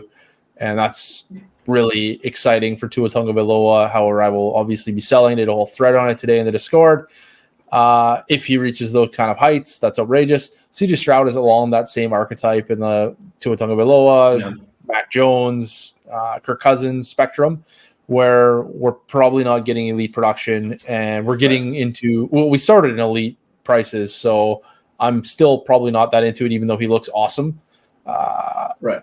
I'm certainly holding, and I think I'm basically at the point with Stroud where, like, if you are a highly touted prospect and your first 3 games look like this, I'm as certain as you can really be for a player this young that he's like going to be a really good NFL quarterback for a very long time. So basically, until he is fully priced into that range of the elite round 1 quarterback that you'd rather trade for the other elite round 1 quarterbacks who run, I feel like you're just buying inevitable inflation on his inevitable value gains. Like if you can still move if you can still get like a pretty fat plus moving like a Herbert or a Burrow into Stroud, which you almost certainly can. Like I still think that's totally fine because I just think it's realistically it's kind of a matter of time until he's hanging out with those guys. I think like he looks like an absolute stud. Yeah, he looks awesome. I have no reservations. I'm with you on that. If you want to play the market, I think it's perfectly fine to do so. Buy now, sell later. It's perfectly fine. He's going to probably end up a fringy, I would say, first round startup pick by the end of the year. I think for sure he'll be right at the 1-2 turn. I think next year, and I might not like that price, but I think that's happening. Yeah, and I won't like that price. I know that right now, but I think that's where he's going to end up. And right now, he's at like 25 or so in fantasy calc, 22. Mm-hmm. So we're like, and keep in mind, like to go from 22 to 12 is actually a very large value jump. It's not 10 spots. It's a huge value jump to go from 22 to 12. So there's a lot of value to be gained here. I'm not overly excited about his fantasy prospects. I'm excited about his value gains is maybe the way to put it. Yeah. And it's not that he's going to be bad for fantasy. He's just going to be fine. He's going to score 20 points per game like throughout his career, and that's fine. And you're not going to go broke with CJ Stroud. No, you will not. What about his weapons? Collins, Dell. You've talked a lot about them in the Discord, but why don't you let the people hear? Yeah, I've talked a ton about Dell and Collins. So Tank Dell for me was a coin flip prospect. He was fairly cheap for a coin flip prospect, so he's kind of like somebody I liked in rookie drafts, even though he wasn't bulletproof. It was more like he's a decent prospect and he's quite cheap. So, like if you're in the middle of the second round, end of the second round, he's available. He's a fine pick. And here we are a couple weeks in, and he's been excellent. He's basically, it's only 3 weeks, so it's hard to say if this was like, maybe Nico was injured last week, and that's why he didn't play as much, or, I don't know, whatever. Could be anything. Maybe he yelled at the coach, and the coach said, take a seat on the bench for a little while. Tank Dell is going to take over. I don't know. But Tank Dell played more than Nico Collins did in his third game, and that's pretty wild. So I think stock's way down for Collins. I don't think he's a very good player to begin with. I think he should have been better than he's been, and I'm just not that into it. Dell, on the other hand, I firmly disagree on Collins not being a player. That I think is ridiculous. Like he's been a 20-30 guy. When I say 20-30 guy, I mean 20% target per route run, 30% air yard share in his second year, and then he's completely exploded so far in his third year as a down week in week 3. But you look at his whole profile; it's quite strong. His perception numbers are quite strong. I don't think he's like a superstar or anything, but I think this is like a legitimate long-term NFL starting receiver. I had a lot of Nico Collins. He was a big buy for me this offseason. I sold probably like half my shares right after his week 2 game. Probably a good idea. Because I don't know. It was like 28 points, and he was peaking into like close to first in value. Like the 2 sells that I did. I did one where I was trying to I just basically put him into a trade up. It wasn't really a good example because I was just trying to shed points. The one that was probably more legit was I moved him and Brian Robinson for a 25-1 and 25-2. Yeah, all right. And then, anyway, I have the rest of my Nico Collins still remaining. I feel good about him, but I agree. Dell looks pretty legit, which is like an L by me. I had like no interest in Tank Dell, so hand up. That's a big loss for me. You doubt small running backs. I guess I doubted the 5'8", 165 receiver. So, well, if we're talking about Tank Dell in where was Achane, like 201 or something? Turn. Yeah, 1-2 turn. So like if we're talking about Tank Dell there, I'm not that into it. Then I'm like, look at that size. That's not that exciting. But he was what, coin flip, right? It's like productive late declare. Yeah. But like, I don't know, man. You're saying Nico Collins you think is a good player? That's wild to me. Absolutely. I don't know what 20% target share in his second season, and there was like nobody on the team. Yeah, I think that's a good player. At a high maybe we have different definitions of good player. I think if you can post a 20-30 season, you're a good NFL player. What the hell is a 20-30 season? 20% target share, 30% air yard share. We didn't. Oh, no, he did. Oh, no, he didn't. 19.1. You're way off. 0.9 off. So, sorry, 20% targets per route run, 30% air yard share. Oh, okay. Yeah, I don't know. It's just I would have liked to see more, I guess. He was basically invisible as a rookie. He had a bad profile to begin with. It's just a lot of not excellent happening. When I say good NFL wide receiver, I think he can be like – I think that on the long-term version of this Texans team, I think he's one of their starting receivers. I doubt that he's the best receiver. Yeah, I mean, he's an NFL player. I'm not going to argue there. Yeah, I don't think he's gonna be out of the league next week, but I'm in no way interested in dynasty. I'm hard pass on that one. Hard pass, but yeah, Tank Dell's kind of overtaking them all, so that's rough. Yeah, I think eventually they're gonna have to just like give it up with the Robert Woods situation. Like let's get him out of our lives, please. I was talking on I think we might have been on Twitter, and I was like, yeah, Tank Dell's already taking the number 2 spot from Nico Collins. They're like, well, who's number 1? It's like, actually, it's been Robert Woods. He's played like virtually everything. They never take out the field. we gotta stop with that. Like, eventually, let's eventually ditch Woods and let's make this Collins, the Nico and Dell, and honestly, like Mechie in the slot. Like, I don't understand what we're doing with Robert Woods in 2023. It just seems like a purposeless endeavor. To like they're not going to win games, so it's like we don't need to trot out like 32-year-old Robert Woods to like occupy snaps from young guys. Well, I think that they'll eventually figure that out. He's got a lot of growth to do, so he needs some playing time. He needs his reps. Like the Zach Ertz of wide receivers. Yeah, it's whatever. With Nico, he's not like a dude. I do have Robert Woods in a start 11 14-team league, and I have been starting him every week. I was gonna say I got him in like one league. Or maybe 2 leagues, and I've been starting in one of them in I think every week so far.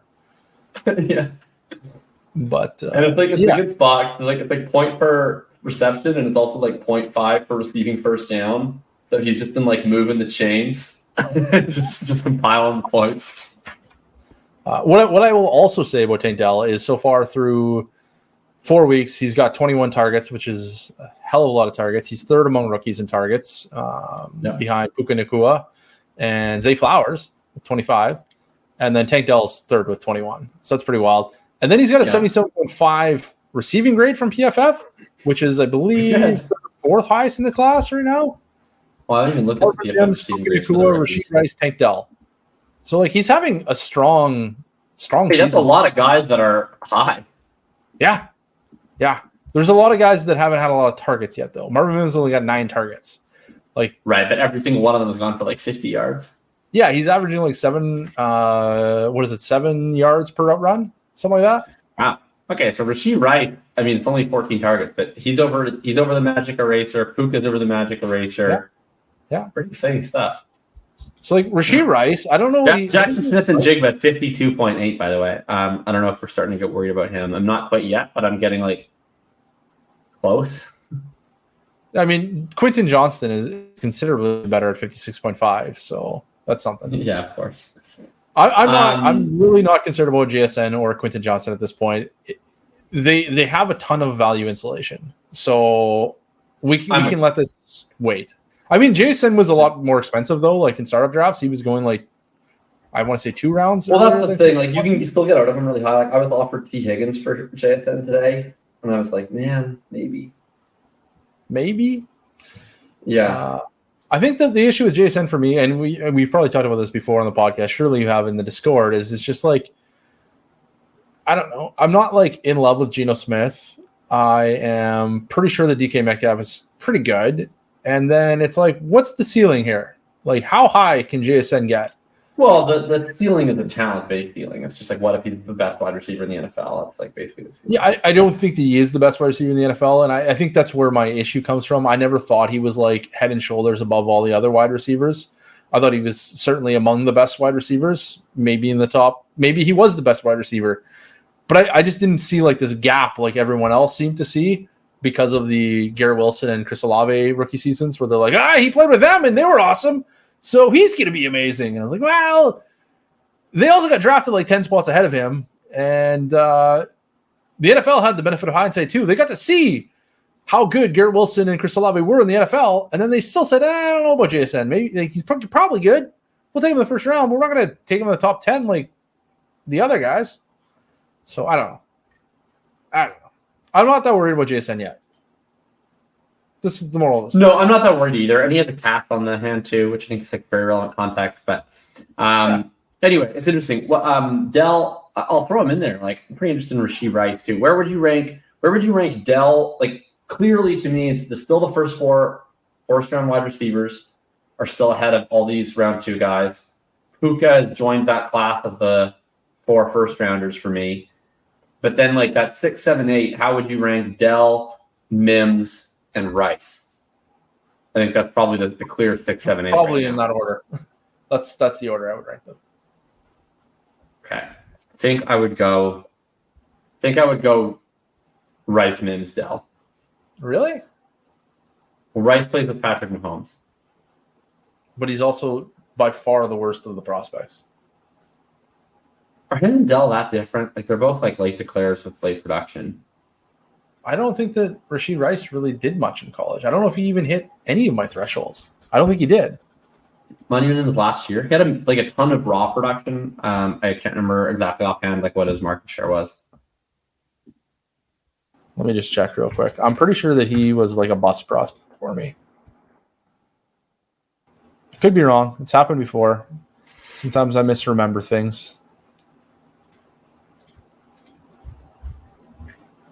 Then Mims I would put ahead just because I think he was the best prospect of the 3, and he hasn't played a lot, but he's looked absolutely electric every time he's been on the field. So I just have to assume that that's like Denver being irrational by not playing him more, and I assume that they will eventually play him more. Rashee Rice was a bust-tier prospect for me. Nathaniel Dell, Tank Dell was a coin flip, and obviously I love me Marvin Mims. He was a Bulletproof. I think I'd go Mims first. I lied. I'm doing Mims first because I think he is the best, and he hasn't shown anything that he's not good yet. He's shown actually that he is good. Yeah, I think it's Mims and Dell are like the same guy for me, basically. They're both like undersized and kind of flashing, I guess you could say. And then Rashee Rice is a step behind. I'm just not willing to throw away the bust profile 3 games into the season on 14 targets or whatever it is. We'll see. Okay. Fair enough. I'm definitely like, I don't know, everybody else there sucks, and Mahomes, and feels like it's very like safe investment. I just feel like it's a fairly safe investment, but he's probably quite a bit cheaper than the other. Oh, maybe he isn't. The other guys are pretty cheap too. I don't know if he's that much cheaper, but I think chasing bad prospects with good situations is usually a losing battle, and chasing good prospects that are flashing early is usually a winning battle. So that's where. I probably didn't like pay enough attention to Tank Dell's prospect profile. I was like, he like went round 3 and he's tiny and he's a late. He's 5'8" and he went to the Senior Bowl and he was drafted in round 3. There's not a whole lot to like here, but he was pretty productive. Yeah, I would say I was probably too dismissive. I probably should have paid a little bit more attention to him. I think honestly, like this whole class, I was just like, they did. That probably made me like him less. Honestly, this whole class, I was just like, okay, there's the 4 first rounders and there's Mims and Rice plays with Mahomes. So I don't care about anybody else. That was kind of like my attitude about it.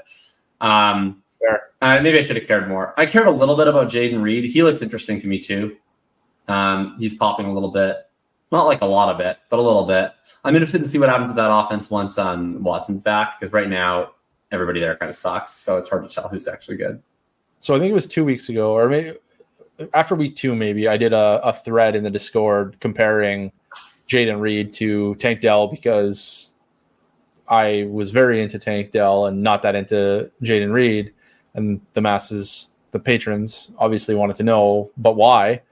And it's just like, it's really hard to like craft a scenario in which I would want to have Jaden Reed on my team.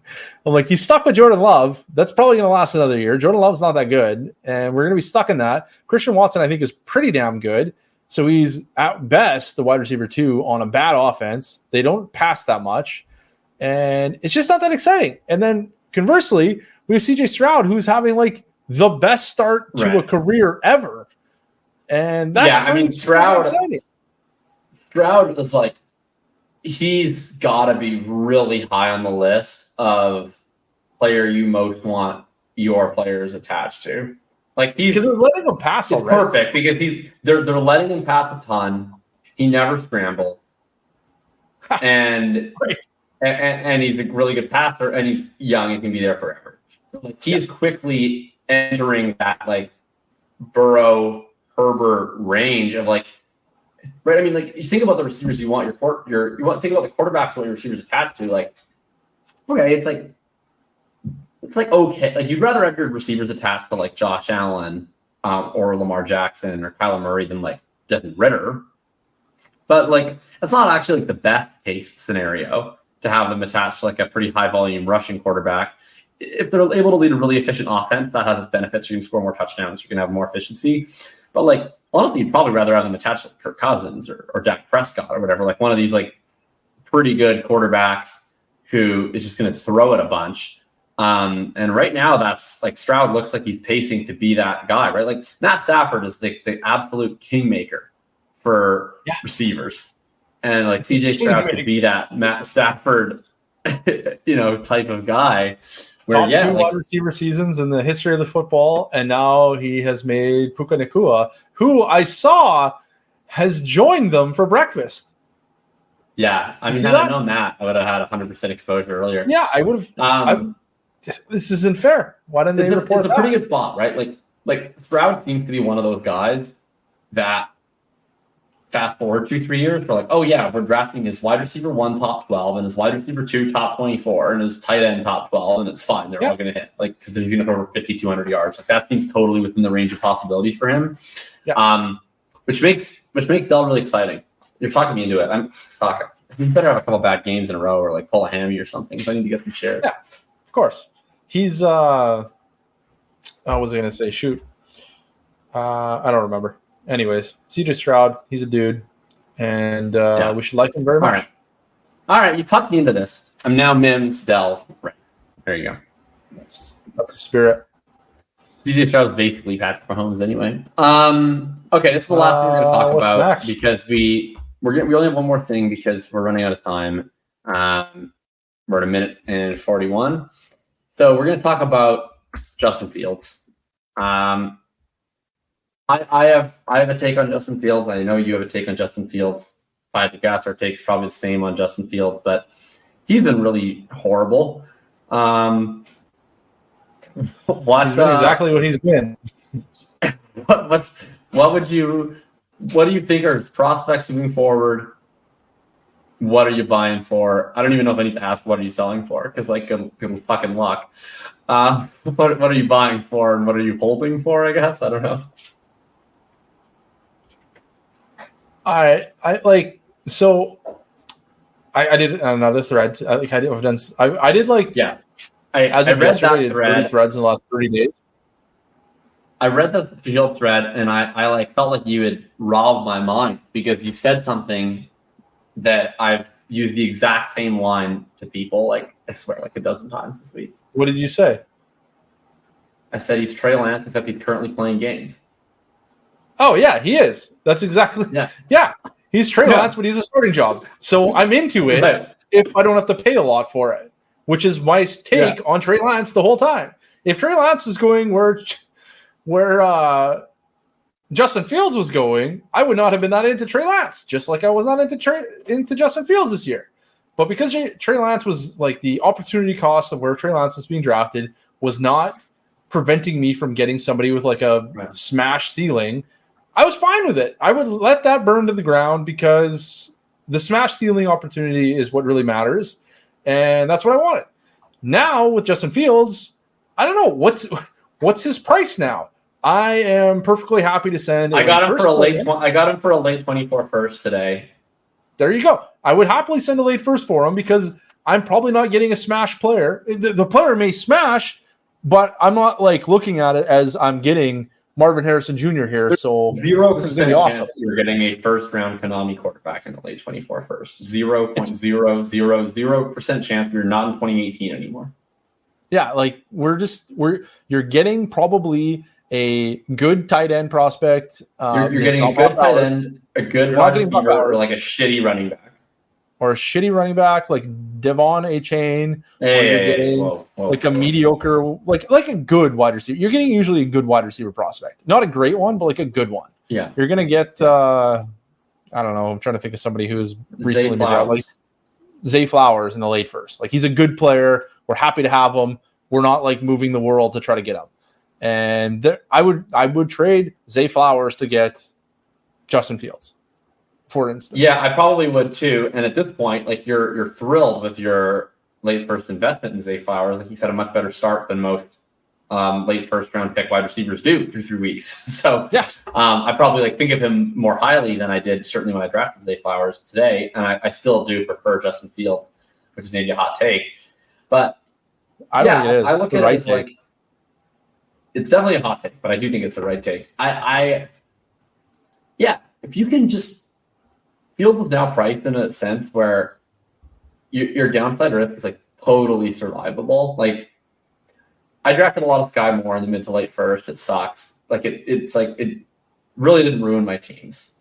Like if you drafted Sky Moore or Jamison Williams or I don't know, insert any like mid to late first round rookie pick who has declined in value and may bust. Like, is that good for your team? No. That's really not like a life and death situation for your team. If it is, it just wasn't that good to begin with.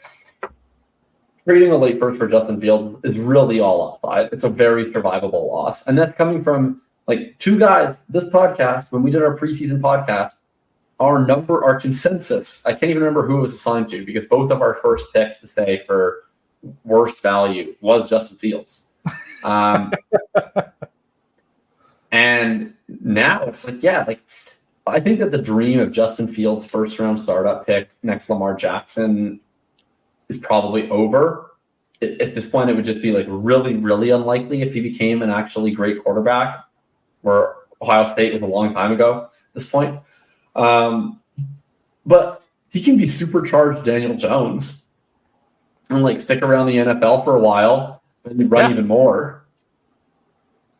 That was the guy I used in the thread. I was like, we are probably going to get Daniel Jones level production at worst, which is like 18 points per game.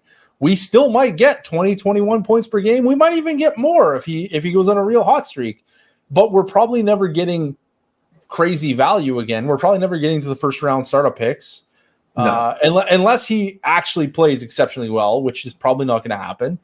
But we don't need him to anymore. We're in a range now where if we're trading late first for him anyway, where you can you're not foregoing the opportunity of having, I don't know, someone awesome anymore. People traded a late first for like Tom Brady to just get like one QB1 season out of him when they knew he might retire at the end of it. And it wasn't even a high QB1 season. It was like a QB12 season. It was like, I'll give you late first so I can get a QB12. Right. And honestly, like if you traded a late first for Tom Brady, like not the year he retired, but like the previous year, and you got 2 years out of it, it's like you're probably honestly fine with that. Like that's like probably like a pretty neutral return on your investment. So Fields, like you're on a year-to-year basis with Justin Fields, but he's priced like a player you're on a year-to-year basis with. Like he's priced like, I don't know, he's priced like fucking like Keenan Allen or something, where it's like, we're gonna get production, could end at any minute, but while it's not, we're gonna get production. Like that's what it is. Get it while it's hot. Yeah, it's really fun when these things happen, where you go from like the villain to the hero on these guys. Like, well, like he is the worst value.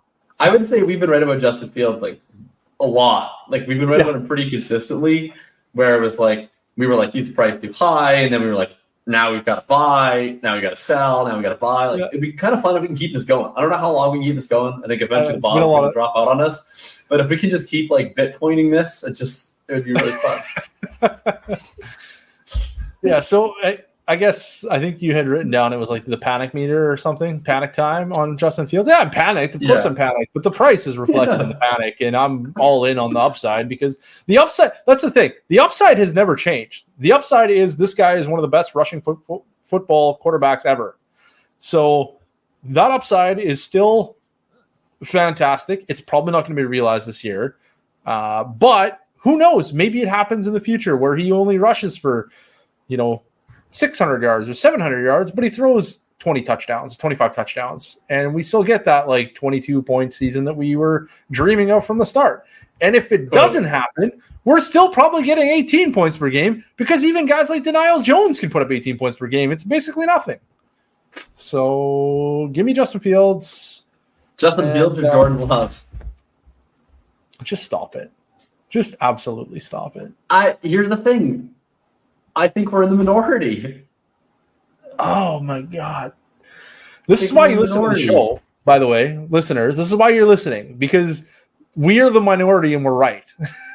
You know what's fun right now is Justin Fields has gotten cheap enough that you might be able to get him as your third quarterback. That would be excellent. You get him as your third quarterback. You can just not even worry about it. You can just maybe you already have 2 elite quarterbacks, or maybe you have one elite quarterback and one just kind of steady guy. You have maybe you have Stroud or Bryce Young, right? That'd be great if you have Stroud or Bryce Young and you're my long term is taken care of, but I don't really know how many points we're going to score. Enter Justin Fields, right? Yep. Or maybe Kyler is one of your quarterbacks, or even your second quarterback is Kirk Cousins or Derek Carr or something. That's they're going to start next year. So if Justin Fields doesn't, my team's not fucked. But now I just get to take a free roll on this upside, fun times. Yeah, it's a wild time. And Justin Fields has been atrocious this year. He's still scoring 14 points per game. Not that that's good, but it's not nothing. It's not like he's putting up zeros. Yeah, and he's going to score a lot more than that over the rest of the season, I'm sure. His expected points per game on Player Profiler right now is 16.7, and this is the worst start you could have imagined for Justin Fields. He's going to score probably 20 points per game by the end of the year. Actually, the worst start you could imagine was last year for Justin Fields. Okay, the worst start you can imagine was last year for Justin Fields. You ignore that season, and you only look at this season. This is the worst start you could have imagined for Justin Fields. Oh, gosh. And his rookie year was really bad, too. So I guess they're just slow out of the gate in Chicago. Slow starters. But yeah. Anyone else you want to talk about? No, that's all. We've done an hour and 50 minutes. I think that's more than enough. Hashtag not sorry at all, Matt. Hashtag eat it, Matt. Eat the L. You got to do a long editing. Hashtag eat it, Matt. That's nice. All right. Well, where can people find you? What's that? Where can people find you? Oh, you can find me on Twitter. I'm on X. Sorry, at DF Bean Counter, and then you can also follow me or find me on Patreon at patreon.com/bulletproofff, and then you can also find us on YouTube where we are both together. Which, by the way, go subscribe to the YouTube channel. And also give us a review. Give the podcast a review. Let us know what you think about the podcast. And 5 stars, please. And follow the YouTube channel or whatever you do on YouTube. I don't even know what you do. Subscribe to it, I think it is. I think it's subscribe. Yeah, you can tell that I'm a real YouTube expert. We're gonna get the YouTube content rolling. I promise. Yeah. We're gonna start getting into the YouTube game. We're gonna get into the thumbnail game. We're gonna get into the clips. We're going to give this a try. I don't think we take naturally to the YouTube game, but we're going to get there. Well, it's something about the radio star versus the video star, probably, where we've faced this radio. Killed the radio star. Video killed the radio star. Some guys just are cut off the radio, and some guys aren't. What is it? Is it in my mind and in my heart? Yeah, something like that. Go? You know that song, right? You know that song. I know the song, but I don't know the words. I heard you on the wireless back in 52, lying awake, intent and turning it on you. If I was young, it didn't stop you coming through. Are you reading? Yeah, absolutely. Oh, okay. There's no way that I just know these lyrics. All those words. No. Yeah. I'm not really Pictures remember. Broke your heart. Oh. Okay. And now Can't believe you went into this after I just asked people to give us a review on iTunes. That hurts. I think that'll get better. People always like when I sing stuff. One of the people in the Discord favorite bits is whenever I make a song reference and then you never get it, and then people are always "Oh, Drew doesn't know music." It's usually a Modest Mouse reference. Like pretty much it's like a once every 2 or 3 weeks, I'll reference Modest Mouse, and then you like won't get it, and then people in the show like, oh, nice reference. I'm actually pretty sure there's a iTunes review that says something about Modest Mouse. So I'm sure I reference them all the time. That was when I don't even know if you like knew what I was doing, but when I saw them live and then I like posted that video, I was like, Sweatin Bolts listeners will know how much this meant to me. It was because I was at a Modest Mouse concert who I referenced weekly on the podcast. Not weekly because we don't record weekly, but if we did, pretty much podcastly. Absolutely. Yeah. You probably know Float On, right? Like that's like the one Modest Mouse song that everyone knows. Kind of aggravates me, but it's like oh, where did it go? We'll all float on, and we'll all float on. Okay, yeah, that sounds familiar. Float on anyway. Like no. Yes. All right. Maybe. All right. This has been the best 5 minutes we ever recorded. You can find me on X at Jacob Sanderson. You can find Thinking About Thinking at jacobsanderson.substack.com. Live long, prosper, do whatever you want, sponsor our show. Yeah.